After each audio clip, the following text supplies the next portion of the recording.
The salt air hits first, then the sound. 2,000 wooden hulls groaning against the Atlantic swells. 2,000 sails snapping open against a wind that has never carried anything like this before. The year is 1311. The place is the western coast of Africa, somewhere near the mouth of the Senegal River, and standing at the prow of the lead vessel, watching the African continent disappear behind him, is a man who just gave away the richest empire on earth. Not because he was overthrown, not because he was defeated, because he wanted to know what was on the other side. His name was Abubakari II, Emperor of Mali, and the world never heard from him again. Here is what he left behind. The Mali Empire in 1311 covered approximately 1.29 million square kilometers, larger than Western Europe. And its gold mines produced more than half of the world's known gold supply. Its capital, Niani, had universities, libraries, and a civil service system that medieval Europe would not develop for another 2 centuries. The emperor who inherited all of this, Mansa Musa, Abubakari's own brother, would make his famous pilgrimage to Mecca 13 years later and single-handedly crash the Egyptian gold market just by passing through Cairo. That is the empire Abubakari walked away from. He gave it all to his brother, stepped into a boat, and sailed west. Christopher Columbus would not do the same thing for another 181 years. To understand why Abubakari did what he did, you have to understand the Mali Empire. And most people have no idea how large that story actually is. The empire was founded around 1235 by Sundiata Keita, a warrior king who defeated the neighboring Soso people and built a confederation of West African states into a superpower. By the time Abubakari II came to power in 1310, Mali had been the dominant force in West Africa for 3/4 of a century. It controlled the trans-Saharan trade routes, the economic lifelines of the medieval world, and taxed every ounce of gold, salt, and copper that passed through its territory. Merchants from North Africa, the Middle East, and the Mediterranean came to Mali's trading cities. The empire was not just wealthy, it was central. The city of Timbuktu was not a myth. It was not a fairy tale people used when they meant somewhere impossibly far away. It was a real city of 100,000 people. Larger than London in 1311, with paved streets, multi-story clay architecture, and the Sankor Mosque, which functioned as a university with a library of 700,000 manuscripts. 700,000! Medieval Oxford had a few dozen books chained to desks. Timbuktu had scholars debating astronomy, mathematics, medicine, and theology in a city built from baked earth and ideas. When Columbus was still a generation away from being born, the scholars of Timbuktu were writing treatises on surgical techniques and calculating the circumference of the earth. This is the civilization that produced Abubakari II. He came to power in 1310 after the death of Mansa Abubakar I. The primary sources about Abubakari are incomplete, as most sources about medieval African rulers are, because the historians who wrote world history for the next 5 centuries were not particularly interested in recording it accurately. But what survives is remarkable. The most important account comes from the Egyptian scholar Al-Umari, who interviewed members of Mansa Musa's court during the 1324 pilgrimage to Mecca. What Mansa Musa told the Egyptian sultan about his predecessor is extraordinary. He did not speak in myths or legends. He gave a detailed account of 2 expeditions, specific numbers, specific outcomes. It reads like a military debrief, and by any reasonable standard of historical evidence, it is credible. The story Mansa Musa told goes like this. His predecessor became obsessed with a question that no one in the medieval world had a satisfying answer to. What was on the other side of the Atlantic Ocean? The ocean was known to West African scholars of the period as the Sea of Darkness. Some accounts described it as boiling at the edges, or filled with sea monsters, or simply nothing. An infinite void where ships fell off the edge of the world. Abubakari refused to accept that answer. He ordered the construction of a fleet, not a small scouting party, a full expedition fleet of 2,000 boats. With 2,000 more supply vessels to support them. He wanted a scientific expedition on a scale the medieval world had never seen. But first, he ran one test. He sent the first fleet out before committing himself. 1,000 boats loaded with provisions, no with orders to sail west until they found land or could sail no further. They never came back. Not one vessel returned. Months passed, then more months. The only reports came from the cautious crews who turned back early, who had not gone far enough into the open ocean. ocean, and every one of them described the same thing, somewhere out in the deep water, a current, a massive, powerful river running through the ocean itself, a current so strong that once a vessel entered it, you could not row back against it. The boats that pressed on were swept away, gone without a trace. No wreckage returned, no survivors made it home. Any rational leader would have stopped at this point. Abubakari was not a man who stopped. He ordered a second fleet, 2,000 boats this time, longer, wider, and heavier than the first,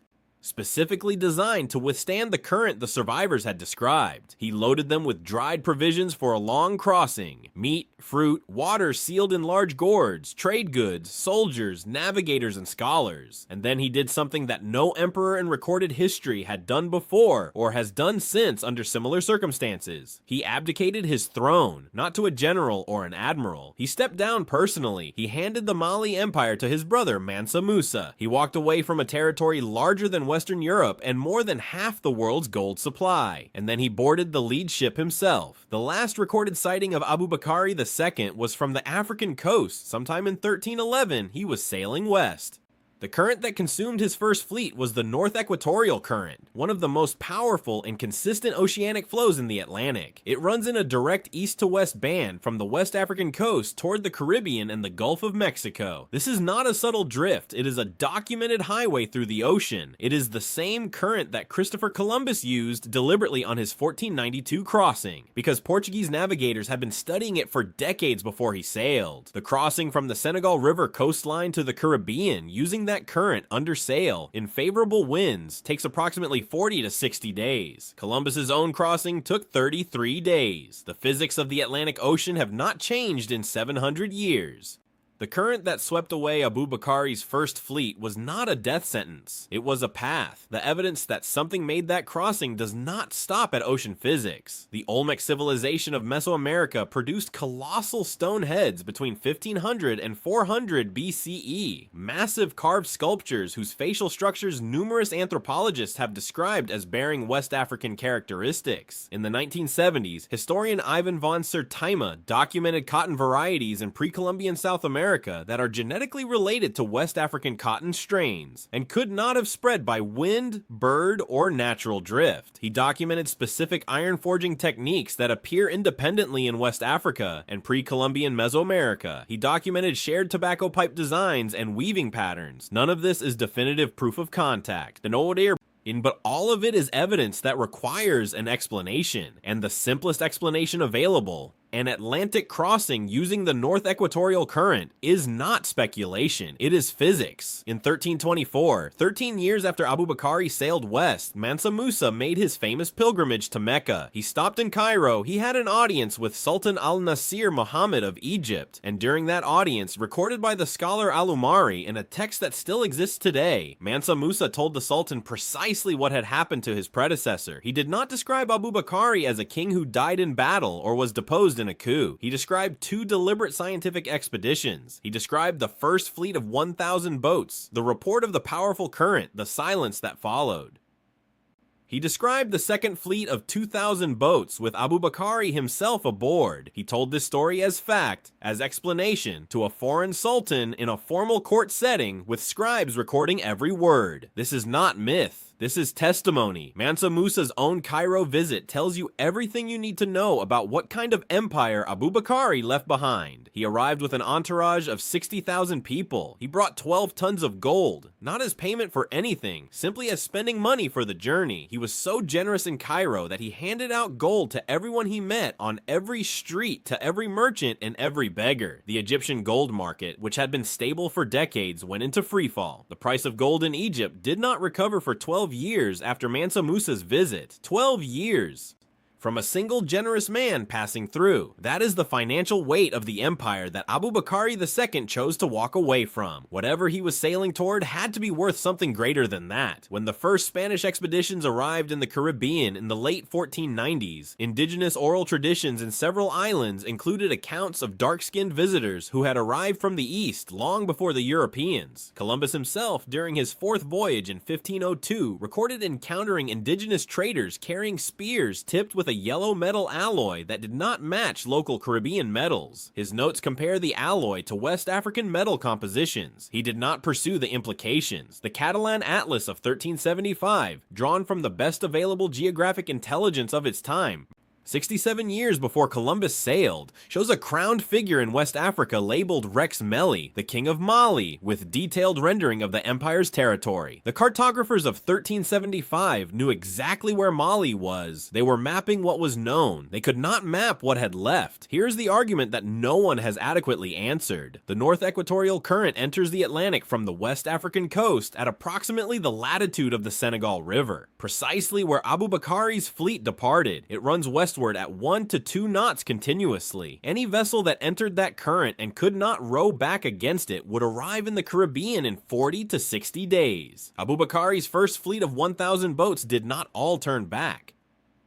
The sailors who returned reported that the ones who pressed further were swept away and could not return. Those vessels were swept westward on that current. They did not dissolve. They did not sink simply from moving in a direction. They arrived somewhere. The only question is whether anyone on board survived to establish contact. In 1311, 2,000 more boats followed the same path. The destination has always been the same. Only the name of the person who arrived has been in dispute. The reason this story is not taught in schools has nothing to do with the quality of the evidence. It has everything to do with when historical narratives were constructed. European historiography, the framework that most global education systems inherited, was built during the colonial period of the 16th through 19th centuries. That was precisely the moment when it was politically necessary to describe Africa as having no history worth recording, no science worth crediting, no exploration worth acknowledging. The story of Abubakari was not suppressed because it was false. It was marginalized because it was inconvenient. A West African emperor who abdicated the richest throne in the world to personally lead a scientific expedition into an unknown ocean in 1311 does not fit inside a colonial worldview that requires Africa to be passive and primitive. The evidence was there. The audience was not ready to look at it. What happened to Abubakari himself? Where he landed? What he found? Whether he survived for years on a new continent or died at sea is not recorded. That silence is not evidence of failure. It is evidence that no one came back to report, which itself is historically significant. Explorers who found nothing useful returned home. Explorers who found something worth staying for sometimes did not leave. The first Spanish expeditions into the American interior in the 1500s also lost entire companies that never reported back. What we know is that Abubakari departed with a fleet large enough, provisioned enough, and navigated along a current powerful enough to reach the western shore of the Atlantic. 2,000 boats do not simply disappear into empty ocean. They go somewhere. The question of where is still being answered. The Mali Empire began its slow collapse within a century of Abubakari's departure. Internal succession disputes, the rising power of the Songhai Empire to the east, and the disruption of the trans-Saharan trade routes by political instability gradually fragmented what had been the greatest empire in African history. By 1500, the year Columbus was completing his second and third Atlantic voyages, Mali was a regional power, not a continental one. Timbuktu still functioned. The manuscripts were still being written and copied, but the political structure that could have sent ships to investigate what Abubakari had found, that could have documented and defended a claim to Atlantic exploration, was gone. The timing is one of the more haunting coincidences in world history. The empire that reached the ocean first lost the institutional power to record it at precisely the moment that mattered most. Columbus is credited with discovering America because he came back. He made 4 voyages. He wrote reports.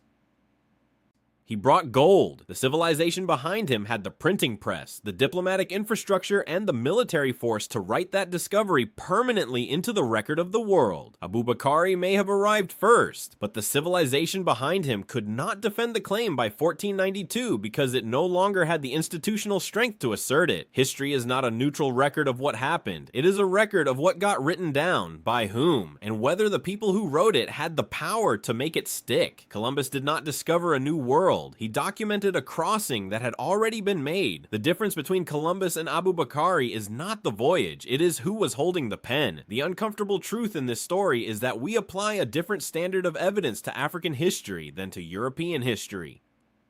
Columbus's discovery of America was a landfall on islands already inhabited by millions of people who had lived there for 15,000 years, by the standard we apply to Abubakari's crossing. demanding physical proof, demanding written documentation from the explorer himself. Columbus did not discover anything either. He arrived somewhere that was already full of people. The question of who got there first was never really about Columbus versus Abubakari. It was about who was allowed to have an origin story. For 200 years after Columbus, indigenous Americans were not credited with having discovered their own continent. Abubakari's story is not a conspiracy. It is an unanswered question about who counts as a discoverer and why. That question has no comfortable answer. In 1311, a man who controlled more wealth than most modern nations decided that finding out what lay on the other side of an ocean was worth more than any crown. He built a fleet. He lost it. He built a larger one. He stepped off his throne and onto the deck of his own ship. His brother inherited an empire that became the stuff of legend. He became the stuff of silence. But that silence is not permanent. The manuscripts of Timbuktu, 700,000 of them, are currently being digitized. Oral traditions from West Africa and the Caribbean are being cross-referenced by serious historians. Genetic and archaeological evidence of pre-Columbian contact across the Atlantic is being reanalyzed. History is not a closed book. It is a living argument, and the most important arguments are always the ones that were never allowed to finish. Subscribe, because the real history is always the one they forgot to teach you.